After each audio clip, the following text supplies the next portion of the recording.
Pakai baju bak pengantin, caption di unggahan Larissa Chow tuai sorotan. Larissa Chow saat ini masih menikmati statusnya sebagai single parent sejak bercerai dari Muhammad Alvin Faiz. Hingga kini dirinya belum menemukan pasangan yang baru. Meski begitu, kehidupannya seolah tak pernah lepas dari sorotan publik. Seperti yang baru-baru ini ramai dibicarakan, tak ada angin dan hujan, tiba-tiba Larissa mengunggah foto dirinya kenakan dress. Beda dari penampilannya sebelumnya, Larissa memakai gaun putih bak baju pengantin. Dia terlihat begitu manis sambil menunjukkan senyum kecilnya. Benarkah Larissa kini sudah menikah lagi? Caption di keterangan fotonya pun seolah menunjukkan dirinya siap memasuki fase baru dalam hidupnya. Kata Bismillah ditulis Larissa Chow dalam unggahan foto tersebut. Namun janda satu anak itu akhirnya beri klarifikasi. Usut punya usut, ternyata baju yang dipakainya itu adalah produk busana muslim terbaru salah satu merek. Dia hanya mempromosikan baju tersebut di Instagramnya.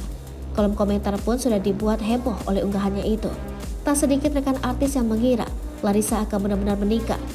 Sebelum ini Larissa Chow juga sempat dikabarkan akan menikah. Nama yang muncul diduga sebagai sosok calon suaminya adalah Rio Haryanto. Pria berusia 29 tahun itu juga pembalap Indonesia pertama dan Asia yang menjajal mobil Formula 1. Secara tegas Larissa membantah akan rumor tersebut.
Hai pemirsa Sri Popo TV, jangan lupa komen, like, dan subscribe, serta tonton terus berita-berita terupdate lainnya ya.